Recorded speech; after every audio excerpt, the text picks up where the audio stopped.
मिरजेत तब्बल 32 तास गणेश विसर्जन मिरवणूक। मिरजेत यंदाची गणेश विसर्जन मिरवणूक तब्बल 32 तास रंगली। शनिवारी सकाळी 10 वाजता मिरवणुकीला सुरुवात झाली। पारंपरिक वाद्य, ढोल, ताशा, डॉल्बी साऊंड सिस्टीमच्या गजरात मिरजकरांनी बाप्पाला भावपूर्ण निरोप दिला। प्रथम शिवाजी गणेशोत्सव मंडळ, पवार गल्ली यांच्या बाप्पाचे विसर्जन झाले। त्यानंतर विविध मंडळांच्या मिरवणुका शहरातील लक्ष्मी मार्केट भागात पोहोचल्या। शहरातील संघटना पक्षाकडून स्वागत, कमानी व स्टेज उभारण्यात आले होते। मिरवणुकीदरम्यान पोलीस प्रशासनाने काटेकोर बंदोबस्त ठेवला होता।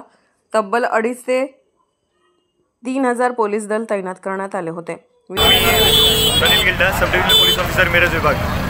आज मिरज येथील अनंत चतुर्दशी मिरवणुकीचा बंदोबस्त पार पडलेला आहे। त्यामध्ये साधारण 240 पेक्षा अधिक सार्वजनिक लहान मोठ्या गणेशोत्सव मंडळांनी विसर्जन ठिकाण गणेश तलाव या ठिकाणी आपल्या गणेश मूर्ती विसर्जित केलेल्या आहेत। संपूर्ण बंदोबस्त हा गणेश भक्तांनी, सर्व नागरिकांनी उत्साहात पार पाडलेला आहे।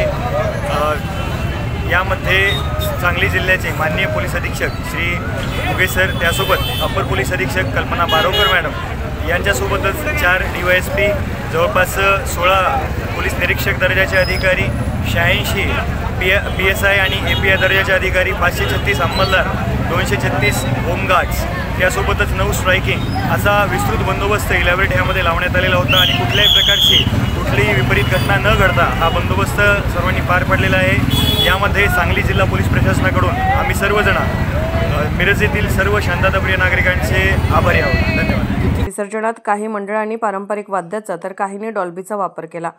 अखेर धनगर गल्लीचा राजा या मंडळाच्या बाप्पाच्या विसर्जनाने मुख्य मिरवणुकीची सांगता झाली। त्यानंतर पोलीस दलाने स्वतःची भव्य मिरवणूक काढून गणरायाला निरोप दिला। सांगली मिरज कुपवाड महानगरपालिकेकडून विसर्जनाची प्रभावी व्यवस्था करण्यात आली होती। वाहतूक नियोजन, स्वच्छतेची तयारी आणि स्वागताचे कार्यक्रम यामुळे शहरात उत्साहाचे वातावरण होते। एकूणच भक्ती आणि उत्साहाच्या वातावरणात मिरजेत सलग 31 ते 32 तास गणेश विसर्जन मिरवणूक पार पडली। अनंत चतुर्दशीच्या सांगली मिरज कुपवाड महापालिकेच्या माध्यमातून माननीय आयुक्त सत्यम गांधी यांच्या मार्गदर्शनाखाली सर्व व्यवस्था केलेली आहे।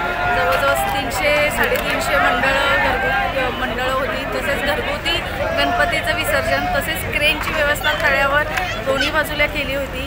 तिथं जवळजवळ 80 ते 90 मोठ्या गणपतीचं विसर्जन झालं। यावेळेचं वैशिष्ट्य हेच म्हणावं लागेल की मोठ्या मूर्त्या खूप होत्या आणि त्यामुळं आज खूप उशीर झालेला आहे। आणि तसेच घाटावरील आम्ही व्यवस्था केली होती। त्यामध्ये कालचा जो अनंत चतुर्दशीच्या निमित्ताने जवळजवळ 4-4.5 लाख लोक बाहेरून आत गणपती विसर्जनची बघण्यासाठी आले आणि पूर्ण शहरात कचऱ्याचं साम्राज्य होतं। जवळजवळ आज मला वाटते 50 टन कचरा 5:30 पासून आमच्या लोकांनी संकलित करून शहर प्रथमदृष्ट्या सगळं स्वच्छ ठेवण्याचा परिसर आम्ही प्रयत्न केलेला आहे। आणि यापुढे पुढचे 2 दिवससुद्धा संपूर्ण शहर स्वच्छता करून आम्ही ठेवणार आहोत। धन्यवाद।